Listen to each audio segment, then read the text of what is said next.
Hello बच्चों, कैसे आप लोग? बढ़िया। आप लोगों ने लेक्चर 2 देख लिया? खुद से देखना था ना? देख लिया, ठीक है। होपफुली हम तो आशा करते हैं पूरे तो देख ही होगे और हम उसी तरह कुछ क्वेश्चन लेके फिर आगे बढ़ेंगे। हम लोग क्या देखे थे? कूलम्ब्स लॉ, और कूलम्ब्स लॉ पे क्वेश्चन किए थे। नहीं, लेक्चर 2 में सारा लेक्चर 1 में पूरा थ्योरी पढ़ाया था और लेक्चर 2 कम्प्लीटली कूलम्ब्स लॉ पे क्वेश्चन थे। फिर क्वेश्चन थे सारे। सो बेसिक दो क्वेश्चन करा के मैं आगे बढ़ता हूँ।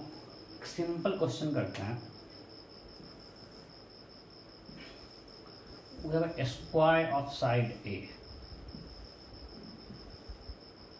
We have a square of side A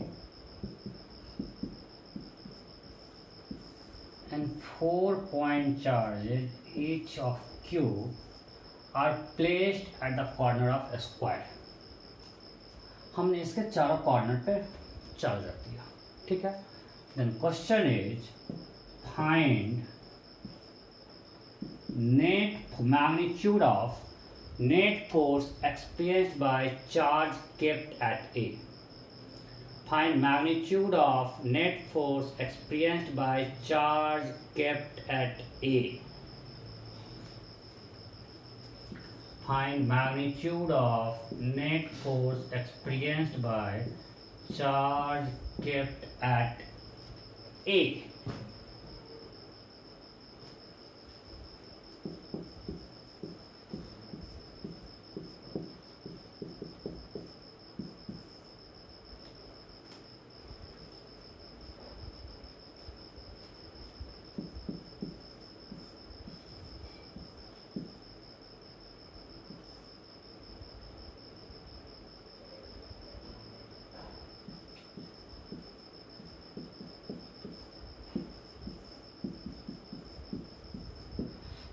okay, मैंने ऑप्शन दे दिया। You have to find magnitude of net force experience by charge kept at A. ये चार्ज नेट कितना फोर्स एक्सपीरियंस, इस तरह फिक्स्ड है। All 4 Q charges fixed at the corner of the square. Simple है, कर लिया आप लोगों ने। इस पे कौन फोर्स लगाएगा? B लगाएगा, C लगाएगा, D लगाएगा। B किधर फोर्स लगाएगा? इधर। कितना? K Q1 Q2 by R square. यहाँ पे R कितना है? A। So force experience by A due to B is K Q square by A square. D किधर लगाएगा? ऊपर की तरफ। कितना? K Q square by A square. और C किधर लगाएगा? Along diagonal. ये कितना डिस्टेंस होगा? √2a। सो इस ये जो होगा, this is force on A due to B, this is force on A due to D, और इधर होगा K Q square by √2a square means 2a square. Force on A due to C। Is it clear? Force on A due to D, K Q1 Q2 by R square, R is A। Force on A due to B, K Q1 Q2 by R square, R is A, so A square. Force on A due to C, K Q square by resistance is √2a square, 2a square. अब हमको इन तीनों का net निकालना है। एक तो simple तरीका है, वैसे वेक्टर कर सकते हो, बट यहाँ क्लियर दे सकते हैं कि ये दोनों इक्वल है। अच्छा, ये 45 है, 45, ये 45 है। तो फोर्स जो लगा है C, force due to C on A along diagonal at 45 degree, और जब ये दोनों इक्वल है, इस दोनों का नेट भी इसी के अलॉन्ग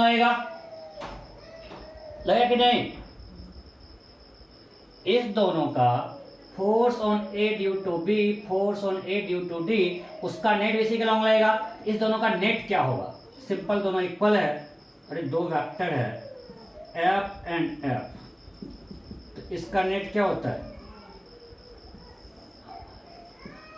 √2f। सो ये क्या हो जाएगा? इस दोनों का net √2 KQ square by A square. So what is F net? तो इस दोनों सेम लाइन में आ गया। Force on A due to C, KQ square by 2A square, और FAD का नेट है √2 KQ square by A square. ये कैसे? क्लियर है ना? ये दोनों इक्वल है, सिंपल वेक्टर है। So not take common KQ square by 2A square, it's a 1 plus 2√2. So answer is C. Clear? Simple था. Next.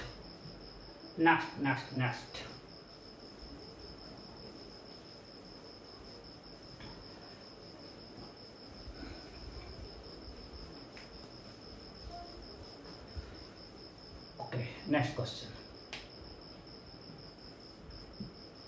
We have 2 point charges, plus Q and plus Q. And a charge is kept at distance y on its perpendicular bisector. And this charge is also Q. This is perpendicular bisector. Distance between these point charges is 2a. Question clear है? We have 2 point charges A and B. They are separated by distance 2a. Another point charge Q lies on its perpendicular bisector at distance y from the midpoint. Then find net force experienced by this point charge Q. Find net force experienced by charge kept at C. Find net force experienced by charge kept at C. Net force experienced by charge kept at C.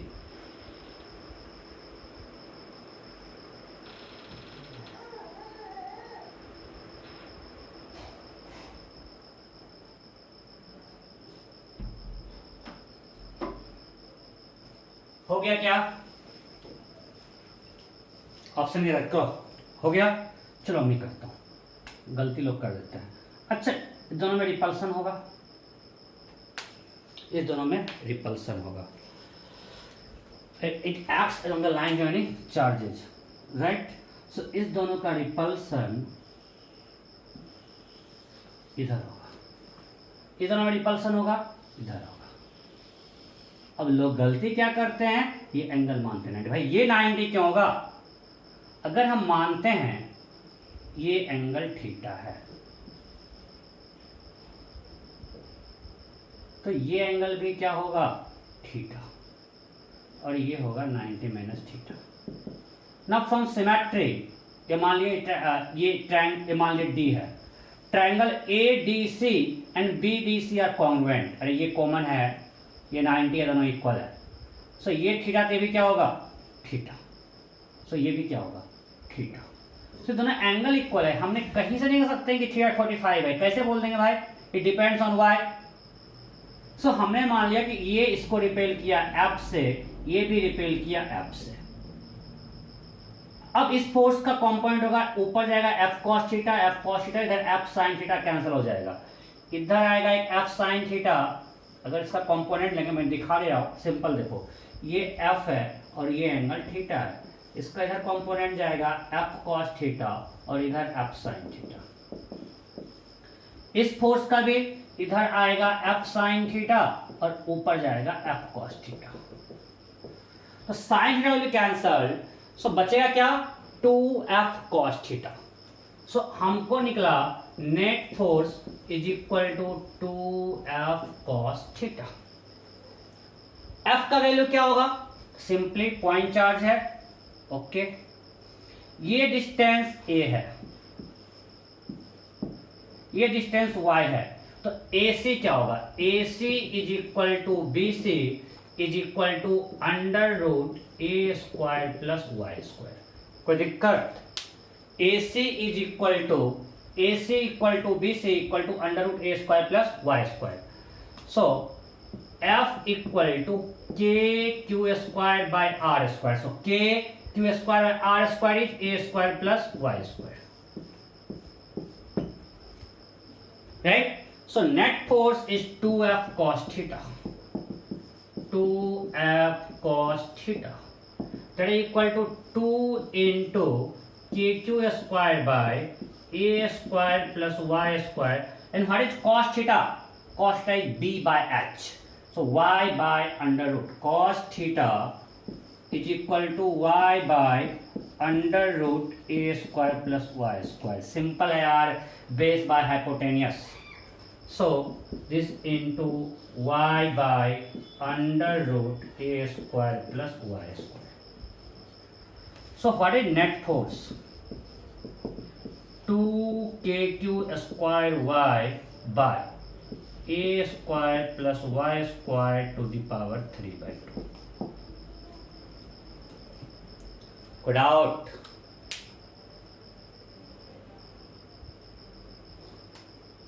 यहां तक किसी को doubt है क्या?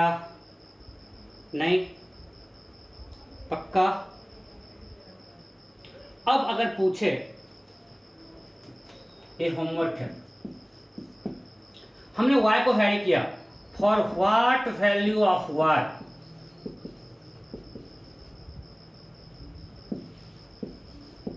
For what value of y F net is maximum. जो इस video को देख रहे हैं उनको इसका आंसर कमेंट में डालना है। y का वैल्यू निकालना in terms of a, for what value of y F net is maximum. y के किस वैल्यू के लिए net force will be maximum. ठीक है? Okay, next. मतलब हमने y को चेंज किया, इसको चेंज कर रहे हैं, तो किस पॉइंट पे नेट फोर्स मैक्सिमम होगा? मिटा रहा हूं। Next question.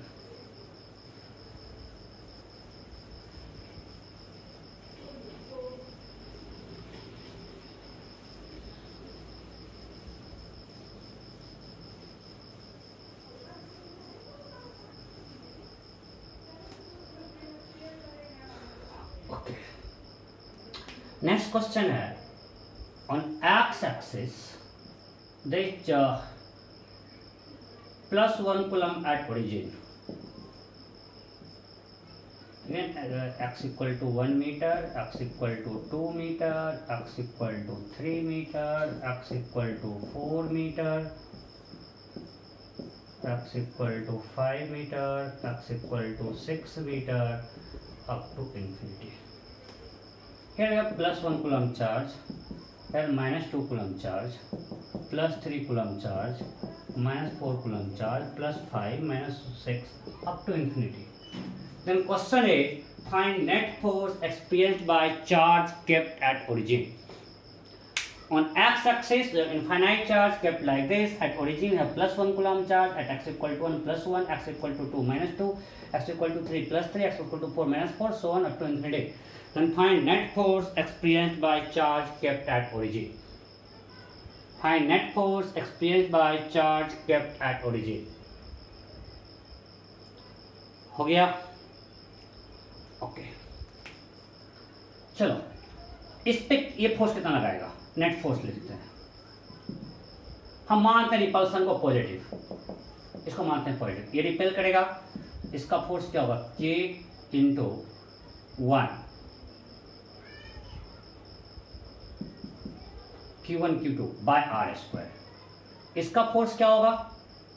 अट्रैक्ट करेगा, so minus k into 1 into 2 by 2² plus k into 1 into 3 by 3² minus k into 1 into 4 by 4² plus k into 1 into 5 by 5², so on up to infinity. समझे नहीं? अरे इसका force निकालेंगे तो k Q1 Q2 1 bye r², r is 1² ये repulsion है। इसमें attraction होगा, इधर आएगा फोर्स, वो नेगेटिव कर दिया। k into Q1 Q2 is 2 by r², r is 2 metre.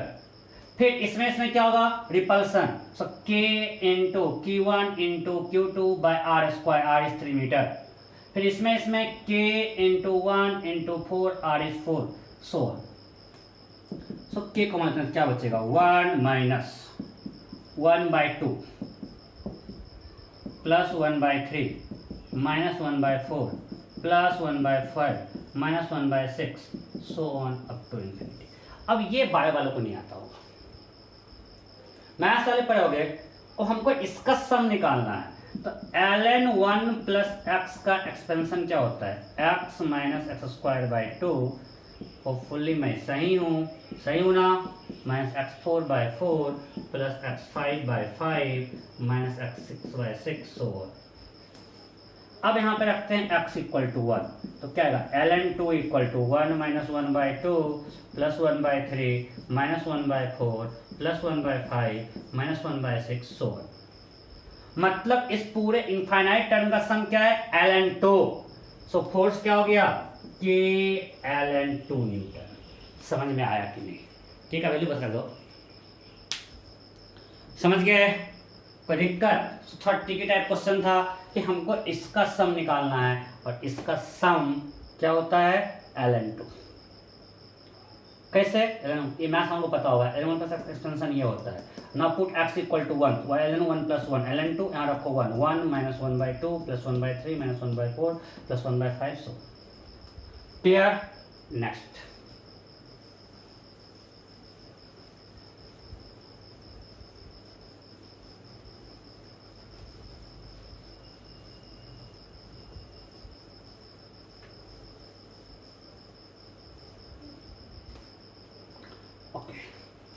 Next question है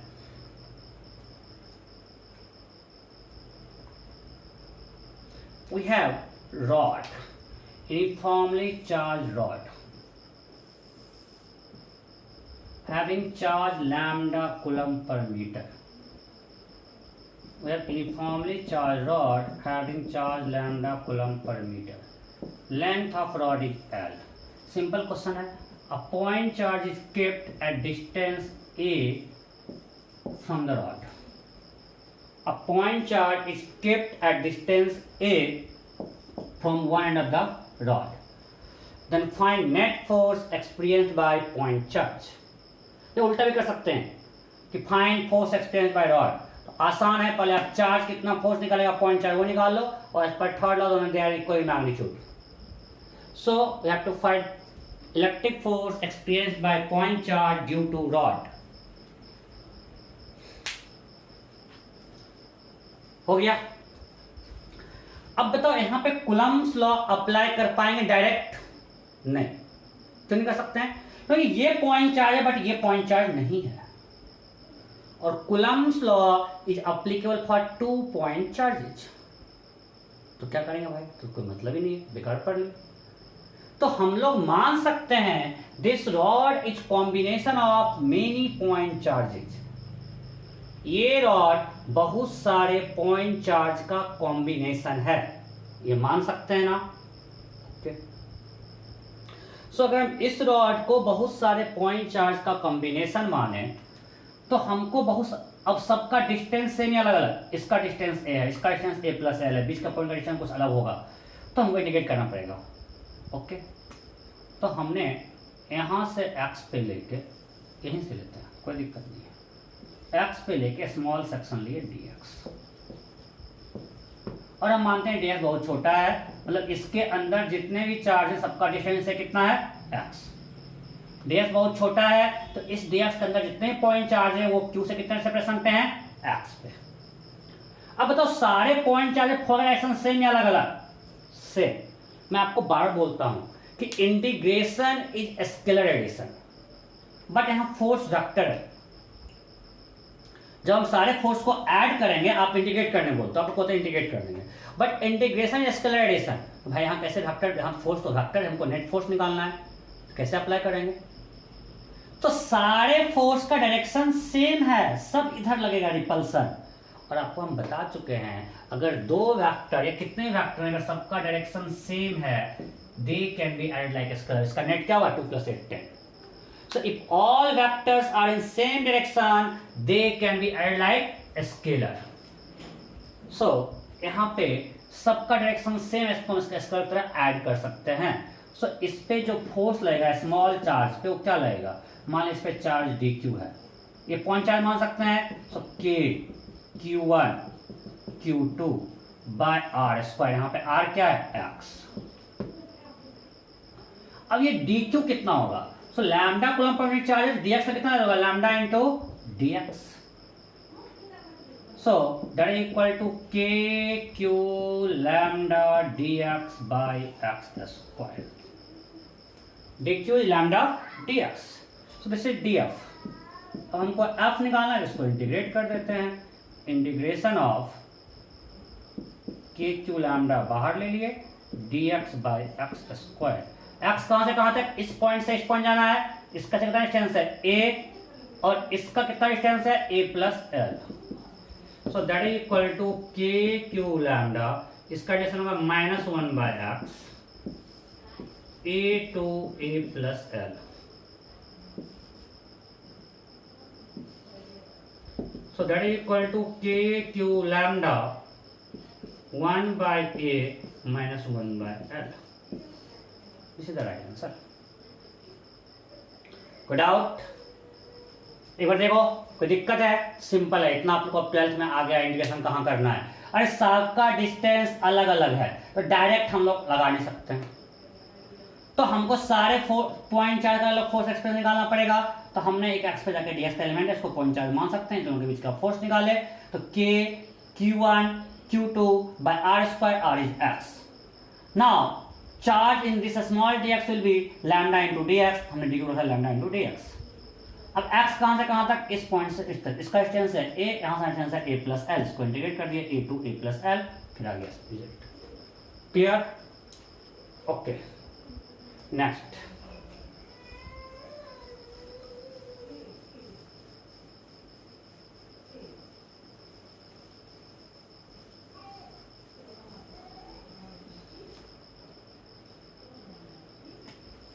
we have uniformly charged semicircular ring, uniformly charged semicircular ring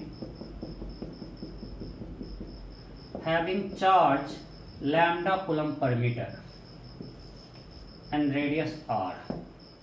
A point charge q is kept at the center of the ring, a small semicircular ring. We have an uniformly charged semicircular ring of radius r and charge point length lambda coulomb per meter. A point charge q is kept at the center. Then find net force experienced by charge kept at center. Net force experienced by charge kept at center. Net force experienced by charge kept at center.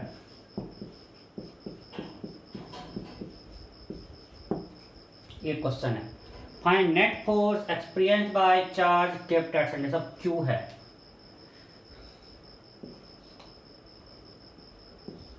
फटाफट करो।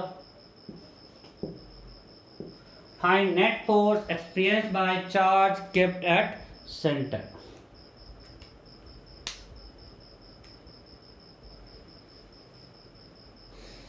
जल्दी करो, आज कम कोशिश कर रहे हैं columns ला, लेकिन लग नहीं रहा है खत्म होगा, आप लोग जिस स्पीड से कर रहे हो।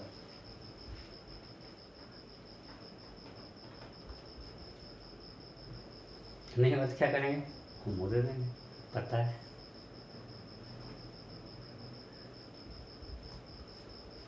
ओके चलो अब मैं कर रहा हूं, इसको मिटाते हैं। अच्छा पहले आप ये बताओ, फिर से ये पॉइंट चार्ज है क्या?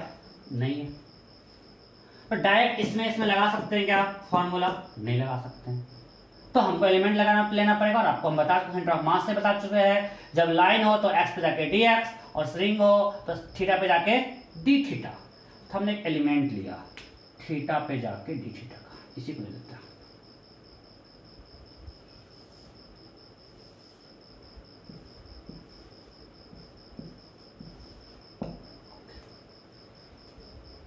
सो ये चार्ज हो गया डी क्यू, और थीटा बहुत स्मॉल, डी थीटा बहुत स्मॉल, को पॉइंट चार्ज मान सकते हैं। सो डी क्यू इक्वल टू क्या होगा पहले, तो इसका लेंथ क्या होगा, उसका जो लेंथ होगा वो क्या होगा, आर डी थीटा।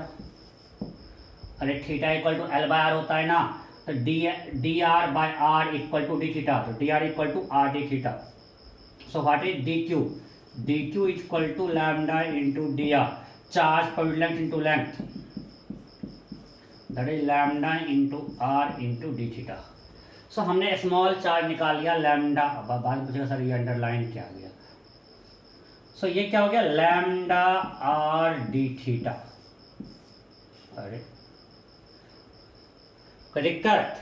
प्रियांश कल डाउट क्लास में आए थे भाई, इधर थे। बोलो, अच्छा, मैं लेट से बताया और पहले आप किसी को टाइम दे चुके थे। वाह, पापा से बात करने वाला लगता है। सर डी क्यू क्या होगा, lambda into d are, D R is are d theta. Okay, बुरा तो नहीं मानते ना प्रियांश? नहीं सर, बुरा क्या मानेंगे, ये तो अच्छा लगता है। सर डी क्यू निकल गया। अब यहां पे इसके बीच का फोर्स डी एफ निकालते हैं। डी एफ क्या होगा, k q d q by r square. So ये कट गया। सो के Q lambda d theta by r, यही ना, k Q lambda by r d theta. अब क्या इसको इंटीग्रेट करें 0 से 2 pi, f equal to integration of this from 0 to 2 pi कर दें क्या? हाँ, अरे गधे, अब भी पिछला क्वेश्चन में इसलिए भौंके थे कि यहां पे फोर्स हमको ऐड करना है, और फोर्स वेक्टर है स्केलर है, वेक्टर है, और इंडिकेट करेंगे सिंपली क्या होता है, स्केलर एडिशन। तो पिछले क्वेश्चन में क्यों कहे कि सारे फोर्स का डायरेक्शन सेम था, और जब सारे वेक्टर का डायरेक्शन सेम है that can be add like इसको। मैं इसलिए बोल रहा हूं कि हर जगह ये आएगा, जब आगे 12th में वेक्टर को ऐड करना है, मैग्नेटिक फील्ड नेट निकालेंगे, इलेक्ट्रिक फील्ड नेट निकालेंगे, हमको जब नेट वेक्टर निकालना होगा हम simply we can't add them like scalar, simply integrate नहीं कर सकते हैं यार। Integration is simple summation, algebraic summation scalarisation है, और फोर्स वेक्टर है। जब सारे फोर्स का डायरेक्शन सेम होगा it can be added like scalar, simple integration करेंगे। बट यहां पे इसका फोर्स इधर लगेगा, अगर इधर कोई एलिमेंट ले लेंगे तो उसका फोर्स इधर, इसका फोर्स इधर, तो सारे फोर्स का डायरेक्शन सेम है क्या? नहीं है।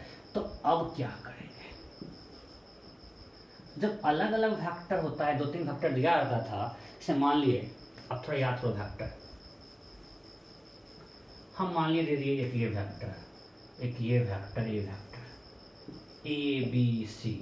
अब सबको ऐड करना है तो क्या करते हैं, इसको लिखेंगे ए आई कैप, फिर लिखेंगे B cos theta i cap plus, याद है कल ही डाउट क्लास में, आज ही डाउट क्लास में किए, सॉरी कल, और सी को फिर लिखेंगे सी जे कैप, फिर आई कंपोनेंट ऐड कर देते हैं, आई वाले को आई से, तो नेट हो गया a plus b cos theta i cap plus c plus b sine theta j cap. फिर इसका मैग्नीट्यूड निकालते हैं। ये आपको वेक्टर में सिखाए थे ना कि अगर वेक्टर मोर देन 2 हो तो आसान होता है कि आप सिंपली क्या करो, सबका कंपाउंड लिखो, फिर एक्स कंपाउंड को एक साथ, वाई कंपाउंड को एक साथ ऐड कर दो। ओके, सो यहां पे भी सारे फोर्स का डायरेक्शन अलग अलग है, अब हमको उसको ऐड करना है, कंपोनेंट ऐड कर लेते हैं। तो ये मेरा डीएफ है, हम मान लेते हैं ये मेरा एक्स है, अरे अपने हिसाब से मान लें, ये एक्स है और ये वाई है, ये हम मान लेते हैं। तो फोर्स का एक्स कंपोनेंट क्या होगा, डीएफ कॉस थीटा, और फोर्स का वाई कंपोनेंट क्या होगा, डीएफ साइन थीटा।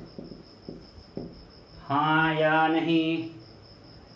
अब हम इसको x, सारे x वाले को ऐड कर लेते हैं, y वाले को ऐड कर लेंगे, और नेट फोर्स होगा एफ एक्स आई कैप प्लस एफ वाई जे कैप। हाँ या नहीं? मैं यहां पे टाइम दे रहा हूं, आगे हर जगह इलेक्ट्रिक फील्ड में आएगा ये, कि जब अलग अलग डायरेक्शन हो वेक्टर का उसको सिंपली इंडिकेट करके ऐड नहीं कर सकते हैं। वो क्या करते हैं, अभी आपको दिखाया, अलग एक्स कंपोनेंट को एक साथ, वाई कंपोनेंट को एक साथ ऐड करेंगे। तो हमने यहाँ पे एक्स कंपोनेंट ले लिया DF cos theta, y component ले लिया sine theta, so F x will be, अब इसको हम सिंपली इंटीग्रेट करते हैं बिकॉज सारे एक्स कंपोनेंट का डायरेक्शन सेम है। अरे सारे एक्स कंपोनेंट को हम लोग अभी जोड़े ना, जब ऐड कर सकते हैं ना, से 2i plus 3j plus 2i minus जे रहेगा, 2i प्लस 3i 5j कर देते हैं ना। ये अगर रहता है a1i प्लस b1j, दूसरा वेक्टर है a2i plus b2j, simply x को ऐड कर देते हैं, हो जाता है a1 प्लस a2i कैप। क्या कुछ बताना पड़ रहा है, ये कर देते हैं ना। तो x वाले को x से सिंपली अलजेब्रा ऐड कर सकते हैं, इसलिए हम इसको सिंपल अलजेब्रा ऐड करें तो सिंपल इंटीग्रेशन कर सकते हैं। सो fx हो गया integration of df cos theta. What is df? k q lambda by r D theta cos theta. Theta कहाँ से कहाँ तक, यहाँ 0 और यहाँ पाई, ऐसे जब घुमाएंगे तो यहाँ थीटा 0 है, यहाँ थीटा पाई है, 0 to पाई। सो के Q lambda by R cos theta D theta from 0 to pi. Cos क्या होता है, कॉस का इंडिकेशन कॉस का इंडिकेशन साइन, राइट। सो के Q lambda by R sine theta 0 to pi. तो sine pi minus sine 0 0 ही होता है, ठीक हो गया। एक्स कॉम्पोनेंट 0 आ गया हुआ। अब वाई कॉम्पोनेंट निकालेंगे। F y is integration of D F sine theta from 0 to pi. कोई दिक्कत? अब हम डी एफ साइन थीटा को इंटीग्रेट कर लेंगे, पूरा बोर्ड दिख रहा है, गुड। सो ये हो गया k Q lambda by are. थोड़ा स्पीड फास्ट करते हैं, कितना स्लो हम पढ़ाते हैं, हमको खुद बोर हो जाते हैं। साइन माइनस कॉस होगा, सो के Q lambda by R minus cos theta 0 to pi. और यहां पे रखो minus cos pi, cos pi होता है माइनस माइनस प्लस हो गया। अरे यार,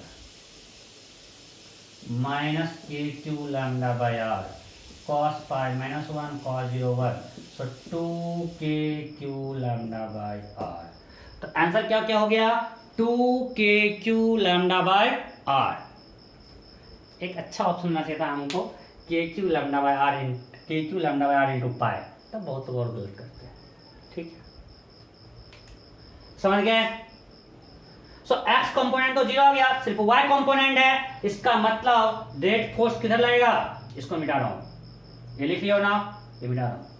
मतलब नेट फोर्स लगेगा इन वाई डायरेक्शन, सिर्फ ये कंपोनेंट होगा, और कितना लगेगा 2kq लैम्डा बाई आर। ये फिर से इलेक्ट्रिक फील्ड में आएगा, उस समय मत बोलना कि सर नहीं करवाए, वहां खुद से करना होगा। So net force is 2kq lambda by r. Next अच्छा क्वेश्चन था ये आपको हम बेस तैयार करवा रहे हैं आगे के लिए, इलेक्ट्रिक फील्ड सब बहुत काम आता है। नेक्स्ट क्वेश्चन, अभी अच्छे क्वेश्चन करेंगे प्लम फ्लॉप पे, सच मजेदार।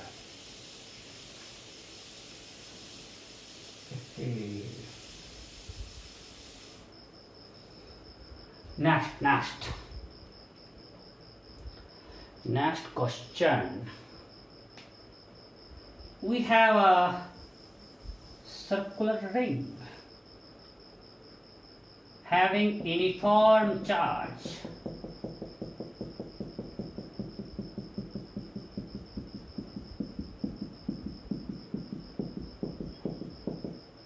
lambda coulomb per meter. Its radius is r. Radius is r. Okay, अब ये सब चार्ज से कोई रिपेल करेगा ना, कि कुछ टेंशन रहेगा, वो चाहेगा बाहर जाना, बट रिंग मानते हैं कि फ्लेक्सिबल नहीं है, वो बाहर नहीं आता, रेडियस कांस्टेंट है, इनइलास्टिक रिंग है। अब यहाँ पे हम चार्ज क्यों रख दिए, सेंटर पे अगर चार्ज क्यों रखे, पिछले क्लास में करवाया है, तो इसके कारण इस रिंग पे नेट फोर्स क्या होगा, 0।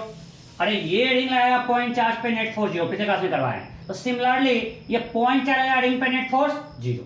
ओके, ये नेट फोर्स तो 0 लगाएगा, बट ये इस चार्ज को इधर रिपेल करेगा, इसको इधर रिपेल करेगा, ये इसको इधर करेगा, तो पूरा सबको इधर बाहर तरफ रिपेल करेगा, रेडियली आउटवर्ड। हर पॉइंट चार्ज को जब बाहर तरफ रिपेल करेगा तो उसमें टेंशन डेवलप होगा।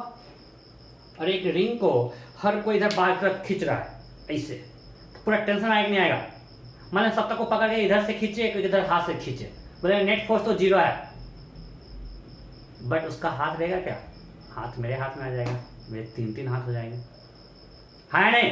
सिमिलरली कहेगा ये पॉइंट चार्ज, इस पे तो नेट फोर्स 0 लगाएगा, लेकिन इसको टेंशन दे रहा है भाई, दूर भेज रहा है, हाँ या नहीं। Okay, then my question is find increase in tension. पहले से टेंशन कुछ था, जब ये चार्ज नहीं था तब भी टेंशन था, आपस में रिपल्सन के कारण। Question is find increase in tension due two point charge kept at the centre. Find increase in tension due to point charge kept at the center. फटाफट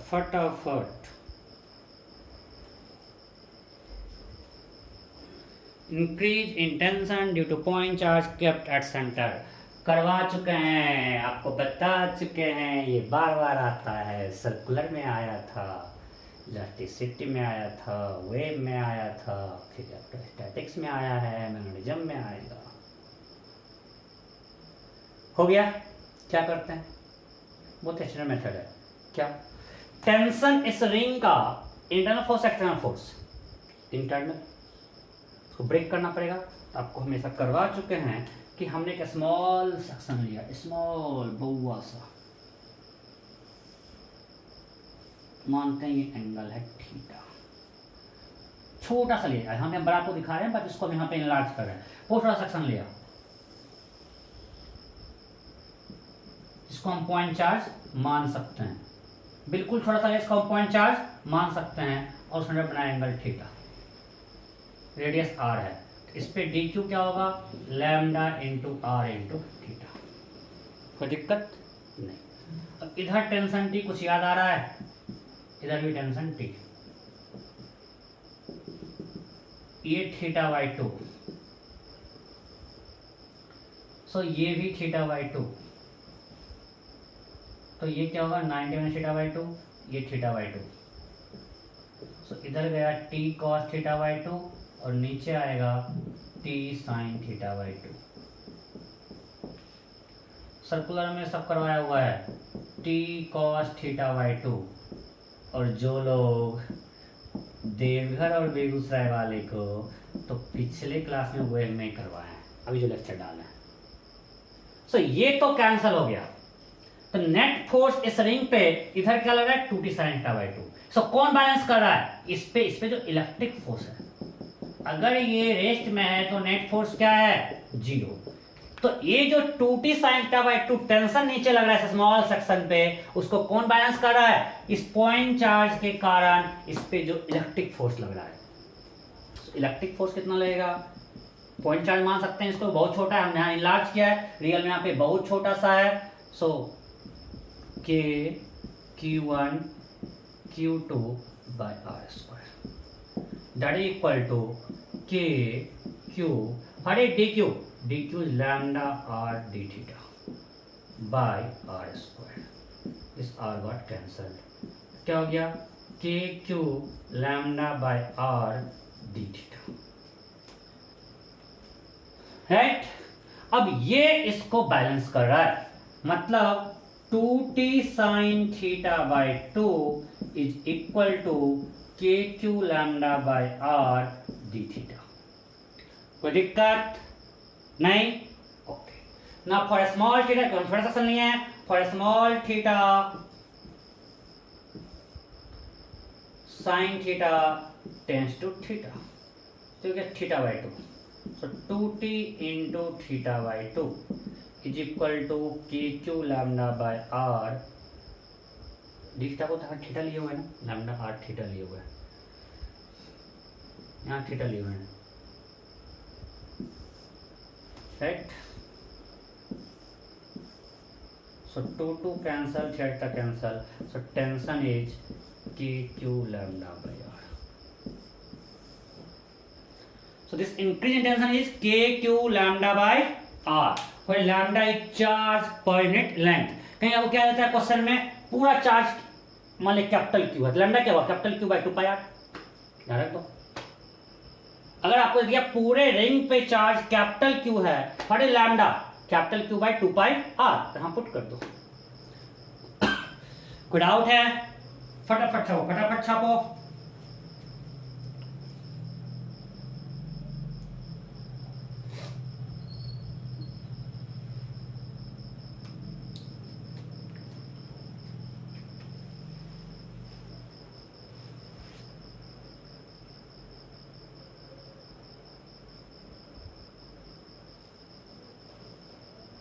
मिटा है, okay.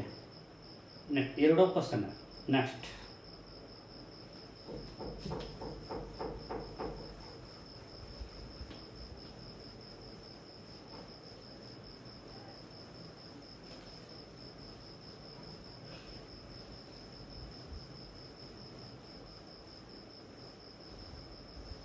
Next question.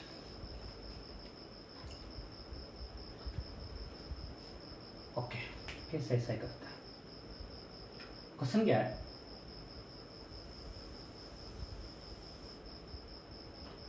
Point charge Q है kept at center, और एक another point charge q is rotating circle of radius r minus q due to mutual attraction between plus q and minus q. इसके कारण ये circle में घूम रहा है. Then my question is find time period of this point charge. और एक circle के सेंटर पे पॉइंट चार्ज q रखा हुआ है, इसके इधर माइनस क्यू चार्ज घूम रहा है, माइनस क्यू चार्ज सर्कल में घूम रहा है. तो अगर सर्कल में घूम रहा है तो उसका टाइम पीरियड क्या होगा? फटाफट, ऐसा आप लोग कर चुके हो स्ट्रक्चर में, केमिस्ट्री में पढ़ाया गया है. वहां न्यूक्लियस होता है, इलेक्ट्रॉन रहता है, तो बिल्कुल वैसा ही है. ड्यू टू म्यूचुअल अट्रैक्शन इस minus q charge moving in circle, then find time period. चलो मास m दे देते हैं, इसका मास m है, मास इज m. ओके, करते हैं. ये सर्कल में घूम रहा है, तो क्या होगा? अट्रैक्शन क्या होगा? Attraction force. To move in circle requires centripetal force. To move in circle we require centripetal force. The speed is v. So mv square by r is equal to kq square by r square. कोई दिक्कत? इसको circle में कौन, इसको जो centripetal force चाहिए यहाँ पे कौन देगा? Electrostatic attraction between these two charge, k q1 q2 by r square. So this r got cancelled. So v equal to under root kq square by mr. ऐसा आप लोग कियोगे एटॉमिक स्ट्रक्चर में. Simple है कि to move in circle it requires centripetal force in this direction, and that centripetal force will be provided by electrostatic attraction between the two charges. So mv square by r equal to fe, that is kq square by r square. So r got cancelled, v square equal to kq square by mr. So v निकल गया. v निकल गया तो time period simple है 2 pi r by v. बस put कर दो. S radius, इसको कितना घूमना है सर्कल में? 2 pi r, और v लिनियर स्पीड है, टाइम पीरियड हो जाएगा. सिंपल वैल्यू पुटिंग कर देना. ठीक है, ओके. अब अगला क्वेश्चन थोड़ा अच्छा है, इसको मिटा रहा हूं.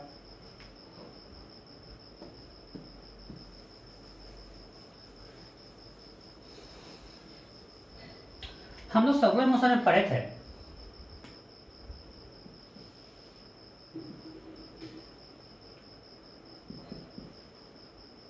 कि अगर रेडियस r हो, एक स्ट्रिंग को हमने एक स्ट्रिंग से एक पार्टिकल ऑफ मास m बांध दिया, तो to complete full circle what should be u minimum? ये आपको याद है? u विघटन इक्वल टू √5gr. याद है कि नहीं? अगर एक पार्टिकल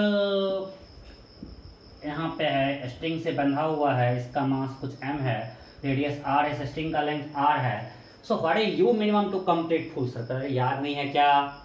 क्या करवाए थे कि अगर सर्कल पूरा करना है, स्ट्रिंग हर जगह टाइट हो, तो मिनिमम टेंशन यहाँ था, तो इस पॉइंट पे t विघटन इक्वल टू 0. कुछ याद है? यहाँ पे FBD बनाए, इधर mg लगाए, इस पे पार्टिकल पे बैठ गए तो सेंट्रीफ्यूगल फोर्स लगाना पड़ेगा, इधर mv स्क्वायर बाय r, और इधर एक टेंशन. सो किए थे t plus mg is equal to mv square by r. So t equal to mv square by r minus mg. So t should be greater equal to 0. So v square should be greater equal to gr. यहाँ से फिर यहाँ से लगाते हैं work energy theorem. Work done by external force minus delta u is equal to delta k. External force क्या है? अगर हम सिस्टम में पार्टिकल प्लस अर्थ, एक्सटर्नल फोर्स क्या है? टेंशन. बट टेंशन हर जगह रेडियली इनवर्ड लग रहा है. सो ये टेंशन रेडियली है, डिस्प्लेसमेंट टेंजेंशियली है, उसमें एंगल 90 है, तो ऑटोमेटिक टेंशन क्या था? 0. माइनस डेल्टा u ऊपर जाएगा, पोटेंशियल एनर्जी बढ़ेगा कितना? आर आर 2 से बढ़ेगा, डेल्टा यू पॉजिटिव है, कुछ याद आ रहा है, minus 2mgr equal to delta k e final होगा हाफ एम वी स्क्वायर, वहाँ पे speed minus k initial half m u square. अब यहाँ से यू स्क्वायर निकल जाएगा v के टर्म में, सब पुट कर एम कैंसिल हो जाता है, ये सॉल्व करने से आता है इक्वल टू √5gr। देखो तो क्या है 4gr प्लस gr, ये हमने करवाया था, याद है? अरे है ना, ये सर्कुलर मोशन में कराया था, वेक्टर सर्कुलर मोशन में। ओके, ये हमको बस रिवाइज करवाया था कि आपको अगला क्वेश्चन बन जाए। तो अगला क्वेश्चन क्या है?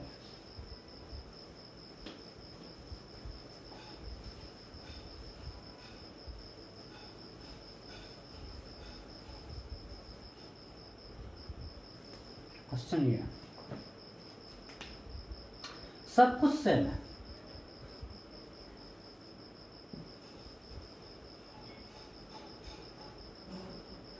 इसका रेडियस r है, मास m है, बट अब यहां पे भी चार्ज, यहां पे भी चार्ज रख दिया, ठीक है। अब सेंटर में पॉइंट चार्ज क्यों, यहां पे भी पॉइंट चार्ज, मतलब जो यहां पार्टिकल था उस पर एक पॉइंट चार्ज क्यों डाल दिया और सेंटर में चार्ज क्यों रख दिया।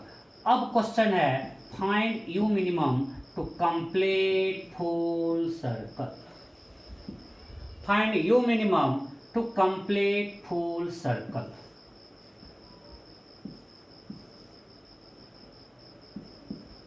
क्वेश्चन क्लियर है? बिल्कुल सेम टाइप है, only thing now a particle is given charge q एंड at center also we have kept point charge q, then find u minimum to complete full circle। फटाफट फटाफट जल्दी करो,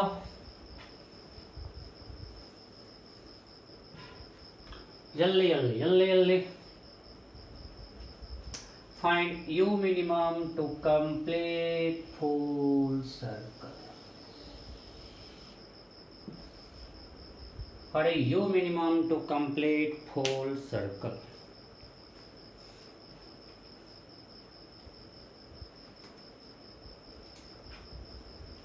हो गया? देखो बिल्कुल सेम मेथड जो पहले किए थे, अगर इसको सर्कल कंप्लीट करना है तो हर जगह स्ट्रिंग में tension greater equal to 0। To complete circle string should be tightened, और हमने देख चुका है कि यहाँ पे टेंशन मिनिमम होता है। So at this point T should be greater than equal to 0। मान लीजिए पॉइंट A है, ये पॉइंट B है, B पे FBD बनाते हैं। अगर B पे FBD बनाते हैं, नीचे क्या लगेगा mg एंड टेंशन, और ऊपर क्या लगेगा सेंट्रीफ्यूगल फोर्स जो लग रहा था। अब एक एक्स्ट्रा आ जाएगा इलेक्ट्रोस्टैटिक रिपल्सन kq²/r²। अरे हाँ नहीं, अगर आप उसका FBD बनाओगे उस पार्टिकल का, अर्थ का फोर्स नीचे mg लगेगा, एक टेंशन लगेगा। यहाँ पे हम पार्टिकल पे बैठे हुए हैं तो एक सेंट्रीफ्यूगल फोर्स लगा दिए, पार्टिकल बैठे हुए हैं, और इसके और इसके बीच एक लगेगा इलेक्ट्रोस्टैटिक रिपल्सन फोर्स, वो हमने लगा दिया kq²/r²। अब हम पार्टिकल बैठे हुए हैं, हमारे स्टार्ट में पार्टिकल रेस्ट में है, तो T plus mg should be equal to mv²/r plus kq²/r²। So what is T? mv²/r plus kq²/r² minus mg। इसको 0 करते हैं, बाद में इक्वल साइड लगा देंगे। सो अगर T को 0 करें तो यहां से क्या आएगा, mv²/r is equal to mg minus kq²/r²। So v² equal to gr minus kq²/mr। कोई डाउट? कोई डाउट नहीं? पक्का? ओके। अरे कुछ नहीं किया यार, b² इक्वल टू, इधर mgr/mgr, इधर r से एक r कैंसिल हो गया, m नीचे आ गया, अब हमको निकालना u है, सो फिर से लगाएंगे applying work energy theorem between point A and B. ऐसे कितना भी बिल्कुल same method, applying work energy theorem between points A and B, points A and B, A और बी के बीच लगाते हैं वर्क एनर्जी थ्योरम। क्या? Work done by external force minus del U is equal to del K. अब इस system में अगर हमने लिया पार्टिकल प्लस अर्थ को सिस्टम लिया, particle plus earth because potential system का आता है, तो यहां पे एक्सटर्नल फोर्स क्या क्या है? एक टेंशन है और एक इलेक्ट्रिक फोर्स है इधर। अब किसी भी पॉइंट पे टेंशन होगा रेडियली इनवर्ड और इलेक्ट्रिक फोर्स होगा radially outward, because electric force between 2 point charges always acts along line joining two charges. So ये हमेशा रेडियली आउटवर्ड होगा, तो फोर्स और डिस्प्लेसमेंट में एंगल 90 है। So work done by tension as well as electric force both are zero. Am I clear? Tension हर point रहेगा radially inward, तो टेंशन है रेडियल डायरेक्शन में, डिस्प्लेसमेंट है टेंशियल डायरेक्शन में, उसके बीच एंगल है 90, तो वर्क डन बाय टेंशन क्या होगा? जीरो। इलेक्ट्रोस्टैटिक फोर्स है रेडियली आउटवर्ड, टेंशियल है ये डिस्प्लेसमेंट, इसके बीच एंगल क्या है? 90, तो work done by electrostatic force क्या होगा? Zero. So work done by tension as well as electrostatic force is zero, तो ये हो गया जीरो। अब जब ऊपर जा रहे हैं पोटेंशियल एनर्जी बढ़ रहा है कि घट रहा है? बढ़ रहा है। कितना? सिक्वेंस बढ़ेगा 2 mgr, जो अभी भी किए थे तो -2 mgr, अभी भी ये चीज किए थे, equal to delta K half mv square minus half mu square. So m got cancel, तो इसको इधर लाते हैं, उसको इधर ले आते हैं। So u square by 2 is equal to v square by 2 plus 2gr। So u square equal to v square plus 4gr। अरे हाँ नहीं, कोई दिक्कत नहीं, अब v स्क्वायर रख देते हैं। So u square equal to gr plus 4gr, 5gr minus kq square by mr। सो our u should be greater than equal to this minus kq square by mr। So अगर u इससे बड़ा हुआ या equal हुआ then particle will complete full circle. समझे नहीं? So to complete full circle this u should be greater than equal to √5gr minus kq square by mr। इससे बड़ा हो या इक्वल हो then particle will complete full circle. छाप लो इसको फटाफट, फटाफट छापो। मजा आ रहा है ना? नहीं? अच्छा क्वेश्चन है ये सब, ढूंढते रहो बुक में। अभी अगला क्वेश्चन मुझे कहीं मिलेगा ही नहीं, आपने सोचा हुआ, बिल्कुल ओरिजिनल प्योर। क्वेश्चन क्या है? छाप लिए? अच्छा, depending on value of q and m this value may be greater then 5gr। अरे q बहुत बड़ा दे दिए, m छोटा दे दिए। सो मेरा क्वेश्चन है, अगर kq square bye mr greater than 5gr हो जाए, ये टर्म तो नेगेटिव हो जाएगा, तो उस केस में u मिनिमम क्या होगा? होमवर्क है, सोचो आप लोग। अगर ये कंडीशन होगा, अगर ये छोटा है तो u मिनिमम यहां से वैल्यू निकल जाएगा, एक रियल वैल्यू आ जाएगा। बट अगर ये वैल्यू 5gr से बड़ा हो जाए, if kq square bye mr is greater than 5gr, ये तो नेगेटिव आ जाएगा, कॉम्प्लेक्स नंबर दिख रहा है। Then my question is, same question दे दिया और आपको एक कंडीशन दे दिया, सब कुछ सेम दिए, सिर्फ एक कंडीशन ये जोड़ दिए। और my question is what is u minimum to complete full circle? मैं नहीं बता रहा हूं, खुद से करना है, सारा कुछ सेम है। यही क्वेश्चन है with this condition, then my question is find u minimum to complete full circle. खुद से सोचना, मैं कुछ नहीं बता रहा, मिटा रहा हूं।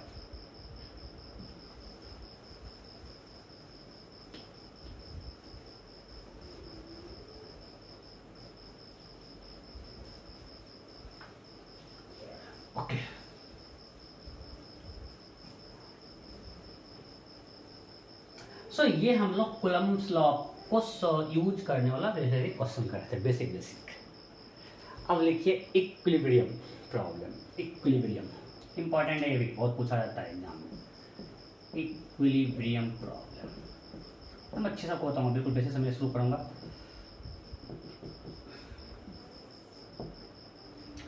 इक्विलिब्रियम प्रॉब्लम एम एस को कंप्लीट करना। ओके, एक सिंपल से स्टार्ट करते हैं। We have 2 point charges plus q and plus q, ठीक है। They separated by some distance, मान लें सेपरेटेड बाय डिस्टेंस r।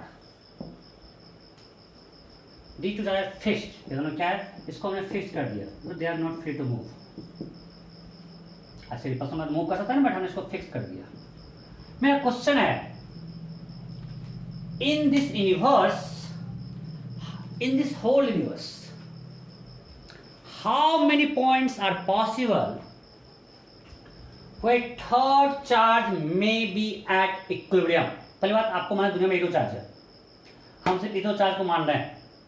तो अगर ये दो चार्ज रखा हुआ है, इसका सेपरेशन r है, तो इस यूनिवर्स में ऐसे कितने पॉइंट पॉसिबल हैं जहां पे कि हम कोई थर्ड चार्ज रखेंगे, that third charge will be at equilibrium, that third charge will be at equilibrium।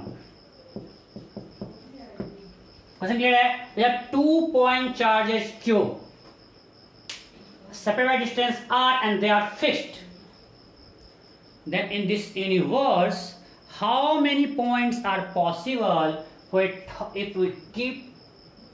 if we place a third charge that will be at equilibrium। Third charge कुछ हो सकता है, it can have any value, आपको मैं दिखाऊंगा। तो हम इस यूनिवर्स में ऐसा कितने पॉइंट है जहां पे थर्ड चार्ज इक्विलिब्रियम में होगा? फटाफट फटाफट। Option a 0, option b 1, option c 2, option d infinity. हो गया, देखते हैं। चलो हम मानते हैं यहां पे कोई थर्ड चार्ज कहीं रख ली Q3, कहीं भी एक पॉइंट ले लिए, प्लस माइनस दोनों, हम प्लस ले लेते हैं। अगर हम यहाँ पे Q3 रखे, ये रिपेल करेगा, ये इधर रिपेल करेगा, तो इस पे दो फोर्स लग रहा है, ये कभी नेट जीरो होगा क्या? अगर दो फोर्स का वेक्टर सम जीरो है, दे must B equal and opposite. अगर हमने दो चार्ज रखा, थर्ड चार्ज पे दोनों फोर्स लगाएगा, इक्वल मतलब क्या? Net force zero. Equilibrium means क्या होता है? Net force zero, net torque भी जीरो। यहाँ पे टॉर्क तो बात नहीं कर रहे, पॉइंट है तो टॉर्क की कोई बात ही नहीं कर रहा है। सो इक्विलिब्रियम मींस यहाँ पे हमें बात करें नेट फोर्स जीरो, मतलब दो फोर्स है, दोनों का नेट जीरो है। अगर दो वेक्टर का नेट जीरो है, दे must B equal and opposite. मैं दोनों लाइन से एक लाइन के लूंगा, और हमको पता है according to Coulomb law, if you have 2 point charges, force of interaction always epsilon line joining 2 charges। तो अब बताओ, इस लाइन के अलावा इस दुनिया में कहीं भी थर्ड चार्ज रखेंगे, कहीं भी दोनों फोर्स एक लाइन में आ सकता है क्या? नहीं आ सकता है, क्योंकि force acts along line joining 2 charges। तो इसी लाइन पे दोनों का लाइन सेम है। ये समझ में आया कि नहीं आया? हमने अगर Q3 इस लाइन के अलावा कहीं पे भी रखेंगे, तो दोनों का लाइन ज्वाइनिंग सेम लाइन कभी आ ही नहीं सकता है। जब लाइन ज्वाइनिंग सेम लाइन में आएगा, दो अपोजिट वेक्टर वो हो ही नहीं सकता है। और दोनों फोर्स का वेक्टर सम जीरो होने के लिए they must be opposite vector, तो they should be equal and opposite. एक ही लाइन आना चाहिए, और एक लाइन में इस लाइन के अलावा कहीं आ नहीं सकता। इस लाइन पे कहीं भी रखते हैं, मान यहाँ पे रखे प्लस चार्ज, इधर रिपेल किया, इधर रिपेल किया, दोनों फोर्स सेम लाइन में आ रहा है। नहीं, यहां रखेंगे, ये इधर रिपेल करेगा, इधर रिपेल करेगा, दोनों फोर्स सेम लाइन में आ सकता है। मतलब इस लाइन पे ही पॉसिबिलिटी है इक्विलिब्रियम आने का। सो अगर दो चार्ज है, थर्ड चार्ज इक्विलिब्रियम होना है, तो इसी लाइन पे, बस कहीं पॉसिबल नहीं है। मैं अभी एक्सप्लेन कर दिया, अगले क्वेश्चन में नहीं करूंगा पक्का, बिकॉज इस लाइन के अलावा कोई भी पॉइंट लेंगे तो F1 F2 सेम लाइन में नहीं हो सकता है, because F1 F2 acts along line joining 2 charges. एक दोनों लाइन कभी सेम हो ही नहीं सकता है। समझ रहे हो ना यार? बहुत बोल दिया, अब मैं बोले जोड़ दिया। सो इसका मतलब third charge must be kept on line joining a and b. अच्छा कहाँ अगर थर्ड चार्ज को यहाँ रखते हैं, मानते हैं प्लस क्यू डैश यहाँ रखते हैं, तो ये भी रिपेल करेगा, ये भी रिपेल करेगा, कभी इक्विलिब्रियम में होगा इधर नहीं। अगर इधर रखते हैं तो ये भी रिपेल करेगा, ये भी रिपेल करेगा, कभी इक्विलिब्रियम में होगा क्या नहीं। मत अब यहाँ कहीं रखते हैं, तो यहाँ पे ये इधर फोर्स लगाया, ये इधर फोर्स लगाया, इक्विलिब्रियम का चांस है। मैं फिर से बोल रहा हूँ, अगर ए के लेफ्ट में रखते हैं, ये इधर रिपेल किया प्लस क्यू ए वाला चार्ज, और बी वाला चार्ज भी इधर रिपेल किया, दोनों का डायरेक्शन सेम है, ऐड हो गया, कभी नेट जीरो नहीं होगा। बी के इधर रखते हैं तो प्लस क्यू इधर रिपेल किया, और ये भी ए वाला इधर रिपेल किया, दोनों ऐड हो गया, कभी नेट जीरो नहीं होगा। तो ए और बी के बीच रखते हैं, अगर यहाँ कहीं रखते हैं प्लस चार्ज, तो ये इधर रिपेल किया, ये इधर रिपेल किया, दोनों का अपोजिट डायरेक्शन है, तो चांस है इक्विलिब्रियम होने का। चाहे माइनस रखो कोई फर्क नहीं पड़ता, माइनस रखो तब भी इधर अट्रैक्ट करेगा, इधर अट्रैक्ट करेगा, जीरो होने का चांस है। तो थर्ड चार्ज इस दोनों के बीच में कहीं होगा, तो आपको पहले निकालना पड़ेगा कि थर्ड चार्ज कहाँ होगा। पहली बात इस लाइन पे होगा, ये क्लियर है। कोई भी कॉम्बिनेशन दिया दो चार्ज का, अगर थर्ड चार्ज रखना है तो इस लाइन पे ही होगा, ठीक है। जब इस लाइन पे होना है तो इधर इस केस में नहीं पॉसिबल है, इधर नहीं पॉसिबल है, यहाँ कहीं पॉसिबल है, तो हम मान लिए कि यहाँ कहीं रखें। ये डिस्टेंस तो x है, ये डिस्टेंस r माइनस x है, और हमने कुछ q डैश रख दिया। दोनों का फोर्स इक्वल होना चाहिए, means k q into Q dash by x square is equal to k q q dash by r minus x का whole square. k q q dash cancel, तो x equal to r minus x, so x is r by 2। सो आप देख सकते हो q dash हमेशा cut जाएगा, यहाँ तो q q भी सेम था, अगर q ने अलग अलग होगा q डैश कट जाएगा, मतलब थर्ड चार्ज का क्या वैल्यू है उस पे पोजीशन ऑफ इक्विलिब्रियम डिपेंड नहीं करता है। अगर यहाँ पे q डैश का वैल्यू पॉजिटिव नेगेटिव कुछ भी डाल दो, वो हर चार्ज यहाँ पे इक्विलिब्रियम में रहेगा, क्योंकि q डैश तो कैंसिल हो गया इक्वेशन में, x क्या आ गया r बाई 2। क्लियर। सो सिर्फ एक ही पॉइंट पॉसिबल है, आंसर होगा 1, और वो होगा इसके सेंटर पे r बाई 2 पे, r बाई 2 पे। पक्का? ओके। सो नेक्स्ट क्वेश्चन लेते हैं, हो जाता है, ये फिगर भी गंदा हो गया।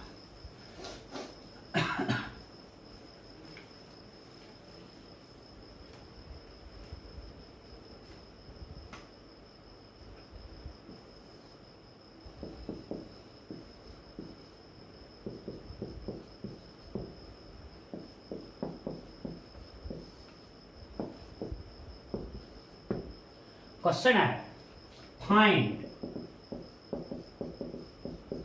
Distance of point from A where third charge will be at equilibrium. Option A 6 meter, option B 4 meter, option C 40 by 9 meter, option D none of these. इस A से कितना डिस्टेंस पे थर्ड चार्ज इक्विलिब्रियम होगा, तो कितने ग्राम position possible है, पिछले type ही है, सिर्फ एक ही पॉसिबल है ना, और वो कहाँ आएगा देख लो। चलो क्लैप करो, फिर मैं बताऊंगा, क्लैप कर लो।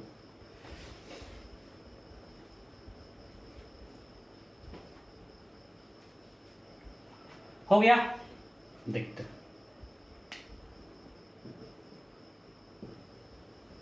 देखो, अभी हमने बोला हमारे पास 2 पॉइंट चार्ज है, सो third charge is at equilibrium, तो इस लाइन पे कहीं होगा, इधर पॉसिबल है क्या, इधर प्लस चार्ज रखो, कोई ये भी रिपेल कर रहा है, ये भी रिपेल कर रहा है, पॉसिबल नहीं है। यहाँ रखो प्लस चार्ज, 4 क्यूब रिपेल करेगा, 9 क्यूब रिपेल करेगा, पॉसिबल नहीं है।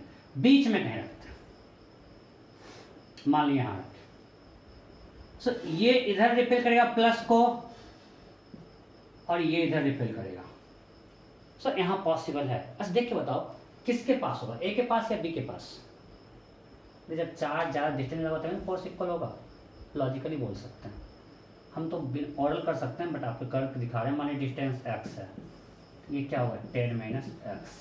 अब फोर्स इक्वल है तो k into 9q into Q dash by x square equal to k into 4q into Q dash by 10 minus x का होल स्क्वायर। देखो फिर से क्यू डैश का, जैसे मैं बार बार बोल रहा हूँ इक्विलिब्रियम का पोजीशन क्यू डैश पे डिपेंड नहीं करता है। K cancel, q cancel. So 9 by x square equal to 4 by 10 minus x का whole square. Better take square both side, quadratic solve करने से अच्छा है। वो पता है कि सोल्यूशन आने वाला है 3 बाय एक्स, हमको पता है सोल्यूशन एक ही आने वाला है 2 बाय 10 माइनस एक्स। सॉल्व करो 30 minus 3x equal to 2x। So 30 equal to 5x, x equal to 6 metre. हम तो इतना करते ही नहीं, हम सिंपल करेंगे कि फोर्स इक्वल है, क्यू डैश तो कट गया, तो r जो r square inverse ratio of charge में बटेगा, तो r स्क्वायर बटेगा, सॉरी r स्क्वायर बटेगा रेशियो ऑफ चार्ज में। अरे के मान लीजिए कुछ Q1 है, ये Q2 है, तो k Q1 Q dash by R1 square equal to k Q2 Q dash by R2 square. ये मान लिया R2 है, ये R1 है। Q डैश तो कट गया, के कट गया। So Q1 by Q2 is equal to R1 square by R2 square. So R1 by R2 का under root Q1 by Q2, फिर 10 को under root Q1 by Q2 में divide कर देंगे। समझ के मैं जो बोला तो ठीक है दवाई जी, तो है ही। मैं क्या बोल रहा हूँ, अगर यहाँ पे नेट फोर्स 0 है, ये फोर्स, ये चार्ज Q1 दिया हुआ, ये चार्ज Q2 दिया हुआ, डिस्टेंस R1 है, डिस्टेंस R2 है, तो K इंटू Q1 इंटू Q dash by R1 square is equal to K into Q2 into Q dash by R2 square. K Q dash cut गया, Q1 by R1 square equal to Q2 by R2 square, तो Q1 by Q2 this R1 by R2 equal to under root Q1 by Q2। Means पूरे distance को इसके under root मान, मतलब इसका under root 9/4 क्या होगा, 3:2 में बांट देना है, 6 मीटर 4 मीटर आ जाएगा। ठीक है, तो भाई ये मेथड करो बेसिक से। क्लियर? नेक्स्ट बिल्कुल प्रैक्टिस करवा रहा हूँ मैं।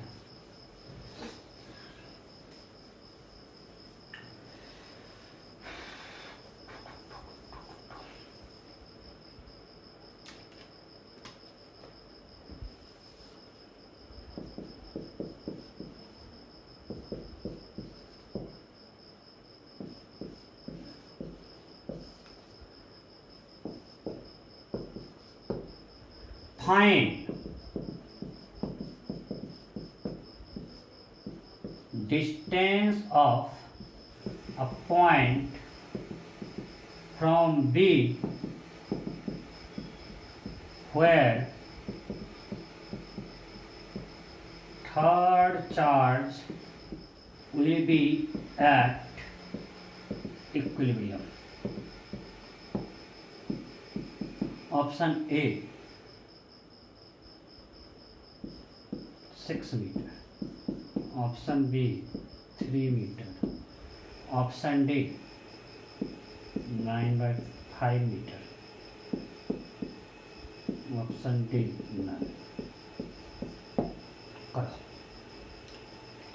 Find distance of point from B where third charge will be at equilibrium.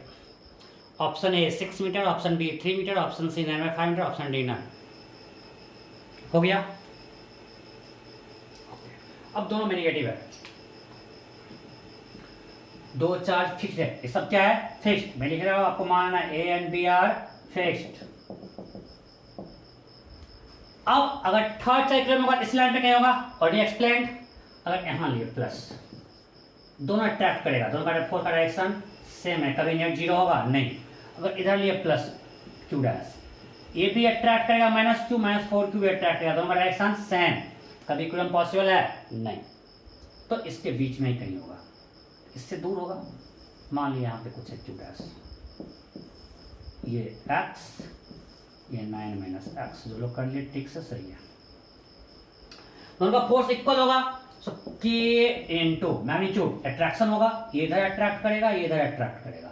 Magnitude क्या होगा, k इंटू, मैग्नीट्यूड में मॉड लेते हैं, k into 4q into Q dash by x square is equal to k into q dash by 9 minus x whole square.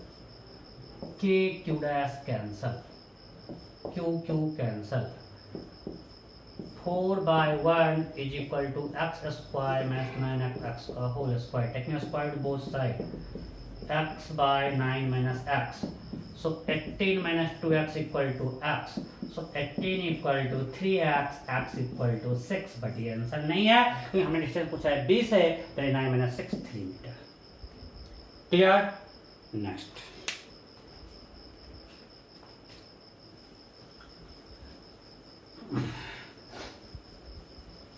कुछ लोगों का ये सब बोर्ड लेवल में कराया हुआ होगा, तो रिवीजन चल रहा है. क्या फर्क पड़ता है, तो कितनी बार पढ़ लो ना. Okay, next.